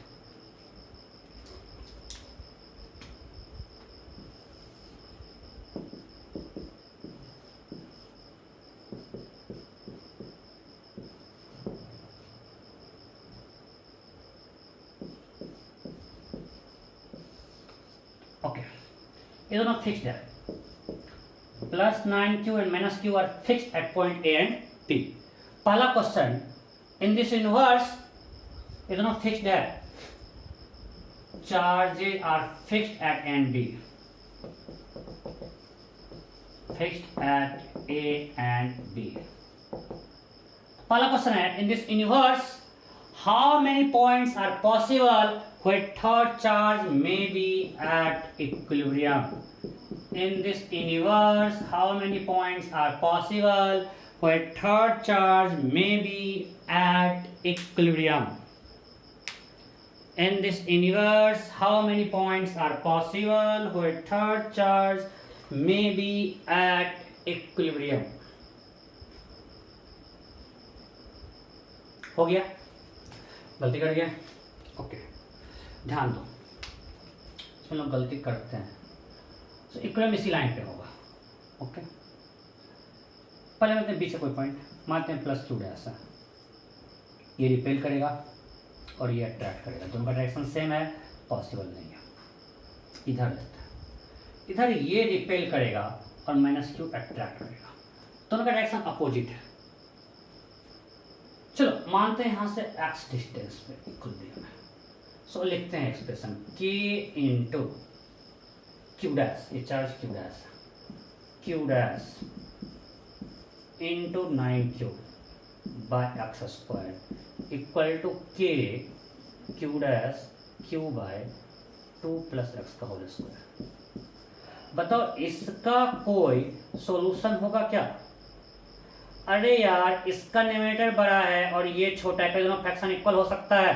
कभी भी x square equal to 9 into 2 plus x square possible है क्या? नहीं. सिंपल देखो ना, ये चार्ज ही बड़ा है और इससे डिस्टेंस भी कम है, तो इसका फोर्स तो हमेशा इससे ज्यादा ही होगा. Force is proportional to product of charge into square of distance between them. तो डिस्टेंस घटा, फोर्स बढ़ा और चार्ज ही बढ़ गया. तो इस 9q के फोर्स को कभी भी माइनस क्यू बैलेंस कर पाएगा इसके इधर? इसके इधर कोई भी पॉइंट लेंगे, इसका 9q का डिस्टेंस माइनस क्यू से कम है, डिस्टेंस भी कम है और इस चार्ज का मैग्नीट्यूड भी ज्यादा है. तो हमेशा 4 due to 9q will be greater than 4 due to minus q. कभी दोनों फोर्स इक्वल नहीं है. देखो ना यहाँ पे, इसका कोई रियल सोल्यूशन पॉसिबल नहीं है. क्लियर है ना? ये चार्ज भी बड़ा है, डिस्टेंस भी कम है, रेशियो हमेशा बड़ा होगा इधर वाले से. तो इधर भी पॉसिबल नहीं है. अब इधर कोई देखते हैं. इधर में देखो, इसका डिस्टेंस तो कम है बट ये चार्ज भी छोटा है, पॉसिबल है. कैसे देखते हैं? इसका फोर्स क्या होगा? k into Q dash into q by x square. इसका फोर्स क्या होगा? k into 9q into Q dash by ये distance 2 plus x whole square. k q dash q cancel. So what we got? 1 by x square is equal to 9 by 2 plus x whole square. So 1 by 9 is equal to x square by 2 plus x whole square. Taking a square root both sides, this is equal to x by 2 plus x. So 2 plus x equal to 3x. So x equal to 1 meter. So इसका ये solution possible है, means इससे 1 metre पे हमको equation मिल सकता है, but इधर नहीं मिलेगा, बीच में नहीं मिलेगा, तो आंसर सिर्फ 1 होगा. आंसर क्या होगा? Only 1 position possible, that is 1 metre from point b. कोई दिक्कत नहीं. नेक्स्ट,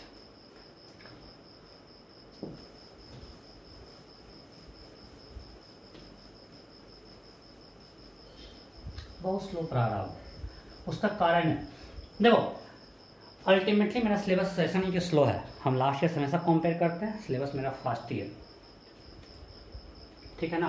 कारण है कि मैं आपको होमवर्क देके बहुत ज़्यादा निकल रहा हूँ, ठीक है, बट कोशिश करता हूँ कि मैं यहाँ पे एक्सप्लेन सब कुछ अच्छे से करूँ. होता क्या है कि जब सामने आप रहते हो ना, तो उसमें आप फीडबैक देते रहते हो, तो यहाँ पे तो आप फीडबैक दे नहीं रहे हो, तो हमको खुद से यहाँ पर लोगों को डाउट हो सकता है, मैं किसी का चेहरा करता हूँ, अच्छा उसको यहाँ पे ये डाउट हो सकता है, उसको ये डाउट हो सकता है, मैं सबका चेहरा याद करता हूँ, फिर उसको एक्सप्लेन करता हूँ.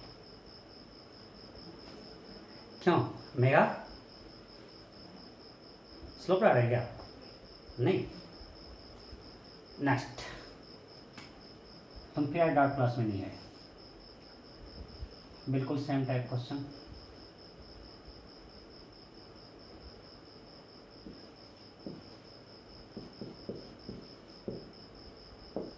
These are fixed.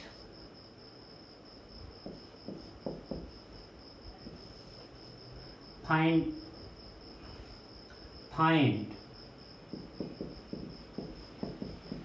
distance of point from B.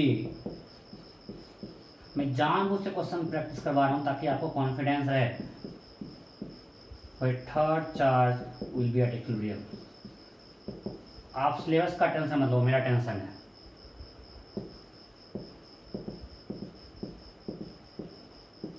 होता है सिलेबस घटा भी दिया जाए इस बार, तो परेशान नहीं होना है, जो पढ़ना उसको अच्छे समझ के पढ़ना है.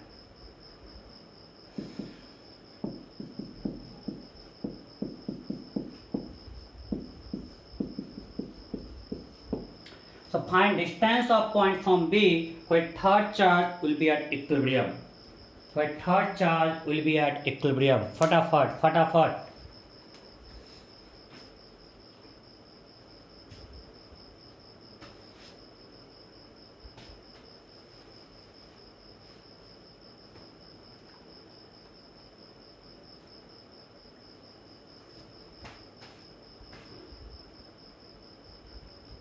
हो गया?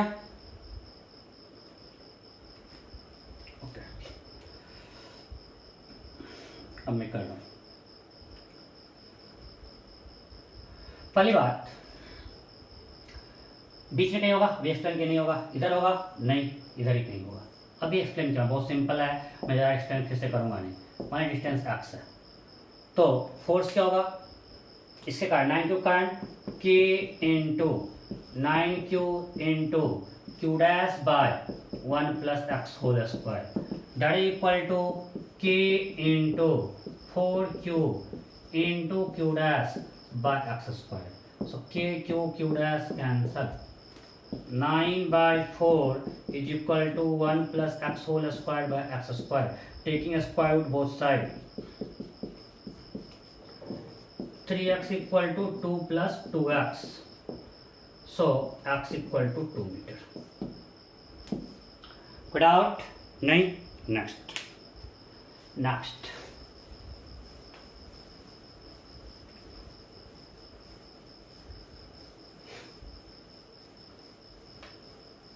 क्वेश्चन क्या है?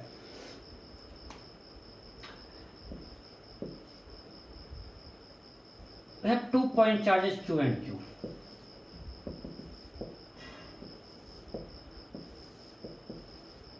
They are separated by distance, let's assume 2 meter.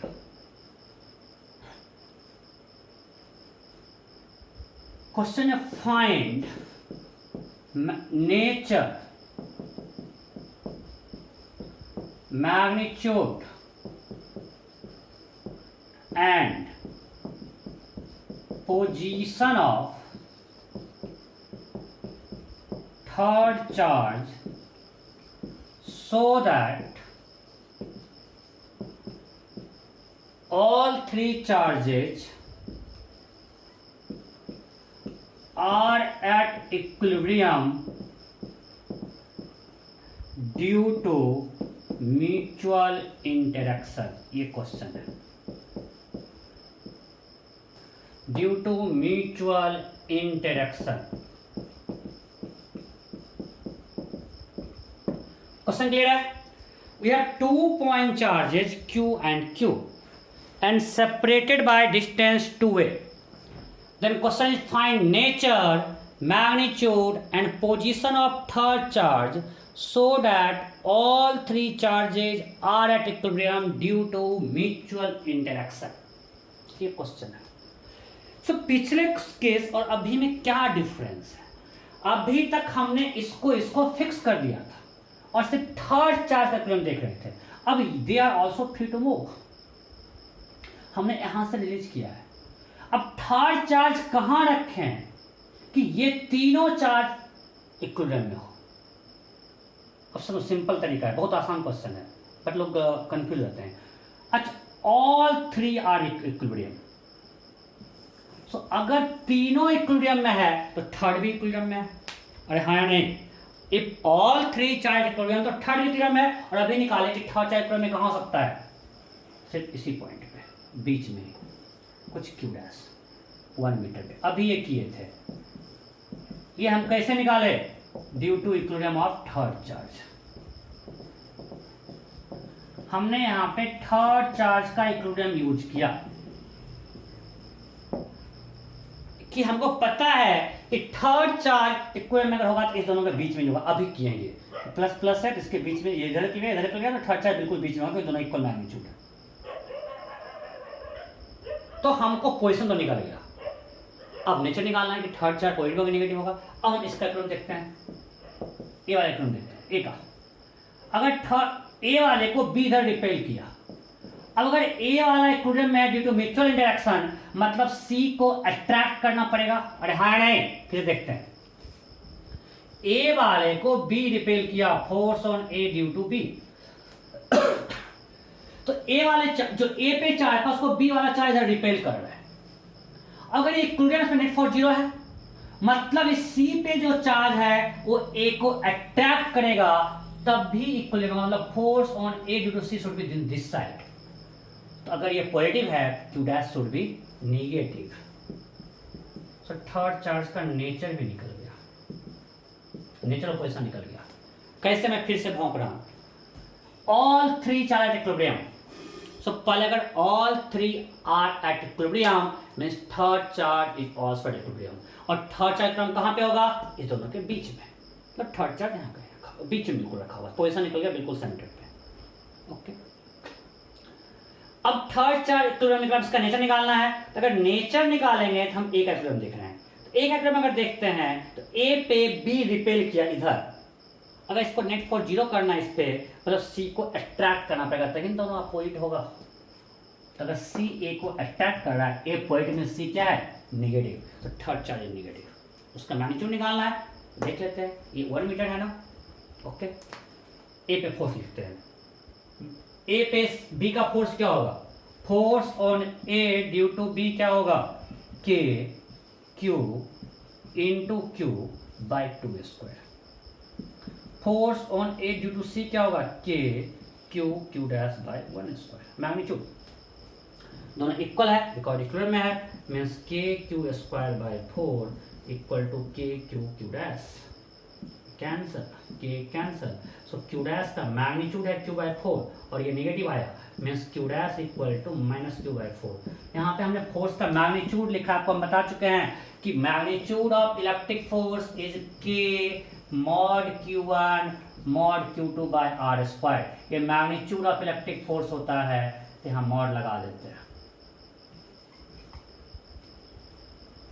कोई दिक्कत? सो ये क्या है? मैग्नीट्यूड है। यहां तक कोई डाउट नहीं? पक्का? ओके, लिख लियो। So Q dash is minus Q by 4 मिटा रहा हूं।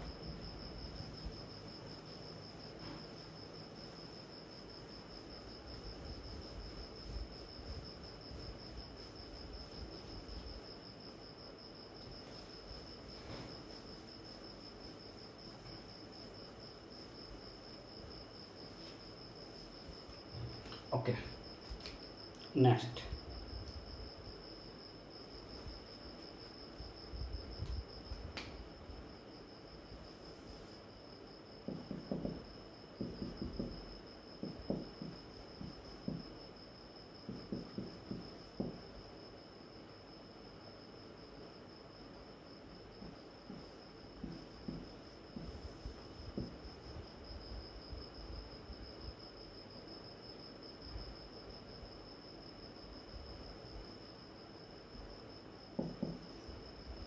क्वेश्चन है, find nature,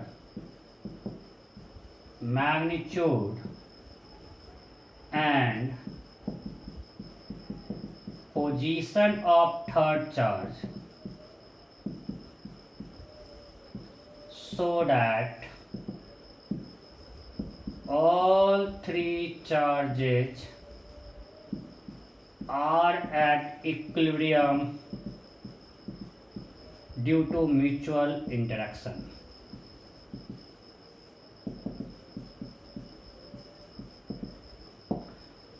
Find nature, magnitude and position of third charge so that all three charges are at equilibrium due to their mutual interaction.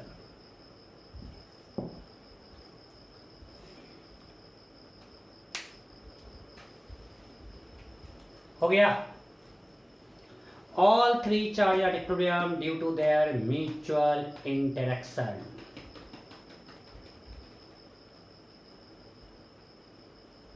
हुआ क्या? चलो अब मैं कर रहा हूं।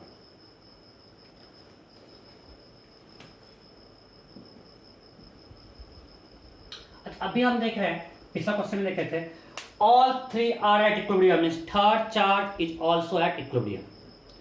If all three are at equilibrium means third charge is also at equilibrium. Okay, तो third charge कहाँ रखना पड़ेगा? पिछला पहले देख चुके हैं, थर्ड चार्ज को इधर कहीं रखना पड़ेगा। ये हम निकाल चुके हैं इसलिए मैं नहीं बात कर रहा हूँ। और मान लीजिए इससे एक्स डिस्टेंस पे रखना पड़ेगा। तो थर्ड चार्ज के इक्विलिब्रियम से पोजीशन निकल गया। एक्स का वैल्यू क्या होगा? अभी निकाले थे, एक्स कितना आया था? 2 मीटर। अभी हम किए हैं, पिछला क्वेश्चन में किया, मैं नहीं कर रहा हूं फिर से। एक्स क्या होगा? 2 मीटर। यानी इसका फोर्स इक्वल कर दो, 2 मीटर आ जाएगा। सही है, तो पोजीशन निकल गया। अब इसका नेचर, ये बी है, ये ए है, ये सी है। अब बी को देखते हैं। बी को ए अट्रैक्ट कर रहा है इधर, प्लस माइनस है ना। So this is force on B due to A. तो अगर इस पे नेट फोर्स 0 करना है, इसको इधर अट्रैक्ट करना पड़ेगा। अरे हाँ नहीं, सो अगर इसको इधर अट्रैक्ट करना पड़ेगा तो ये माइनस है तो क्या होगा? Plus. So Q dash is positive. ये समझे या नहीं? मैं फिर से बोलता हूं। हमने सी के इक्विलिब्रियम से एक्स निकाल लिया, पोजीशन निकाल लिया 2 मीटर। हम देख रहे हैं बी का इक्विलिब्रियम। अगर हम बी का इक्विलिब्रियम देखें तो बी को ए अपनी तरफ अट्रैक्ट कर रहा है। तो अगर बी पे नेट फोर्स 0 करना है तो सी को उधर अट्रैक्ट करना पड़ेगा। तो मतलब बी पे सी उधर फोर्स लगाएगा। तो अगर बी माइनस है, सी इसको अट्रैक्ट कर रहा है, तो सी क्या होगा? प्लस। तो सी का नेचर भी निकल गया। अब मैग्नीट्यूड निकाल लेते हैं। मैग्नीट्यूड में बी पे नेट फोर्स 0 करते हैं।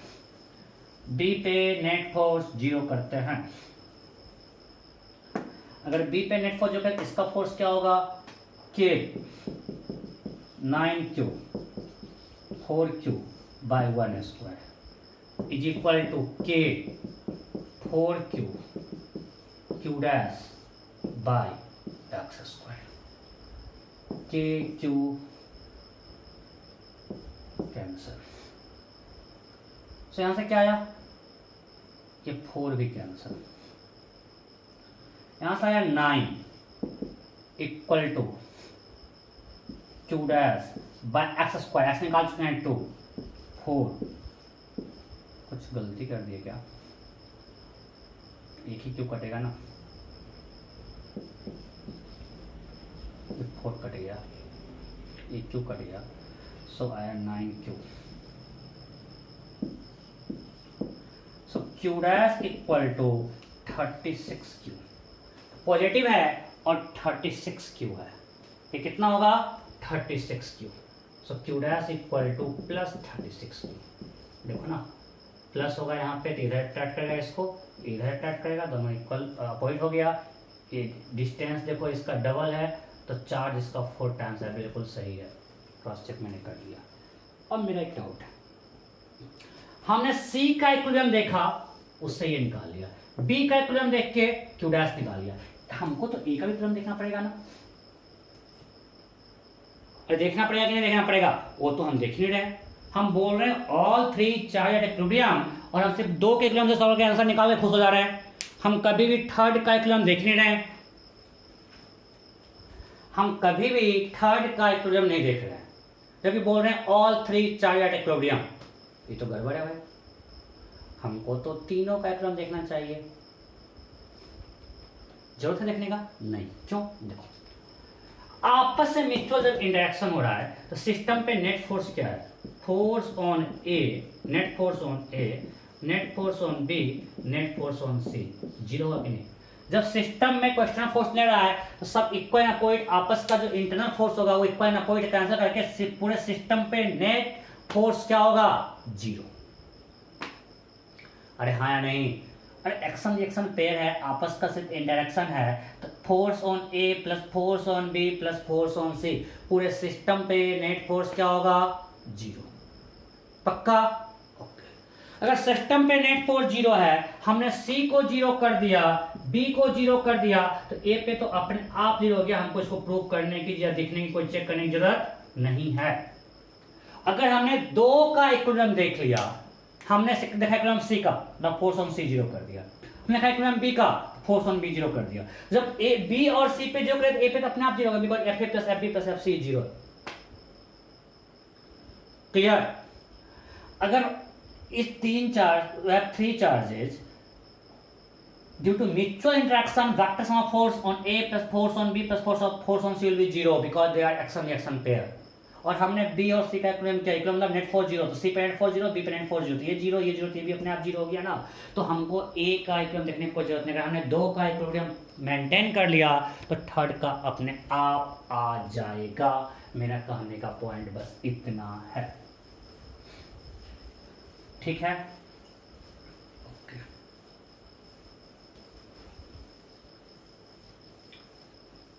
सो मैं यहाँ पे एंड कर रहा हूँ, बट आपको अगले क्लास से पहले थोड़ा सा एसएचएम देख के आना है। एसएचएम, ठीक है? क्या देखना है? पहले स्टेबल इक्विलिब्रियम देख लेना है, और एसएचएम का टाइम पीरियड कैसे निकालते हैं, बेसिक, बिल्कुल बेसिक क्या प्रॉपर्टी है, ये आपको देख के आना है, थोड़ा उसका यूज करेंगे हम लोग नेक्स्ट क्लास में, इसलिए मैं भी यहाँ पे छोड़ दे रहा हूँ, ठीक है? वो देखोगे फिर वहाँ से हम लोग कंटिन्यू करेंगे, ठीक है? Okay, bye bye.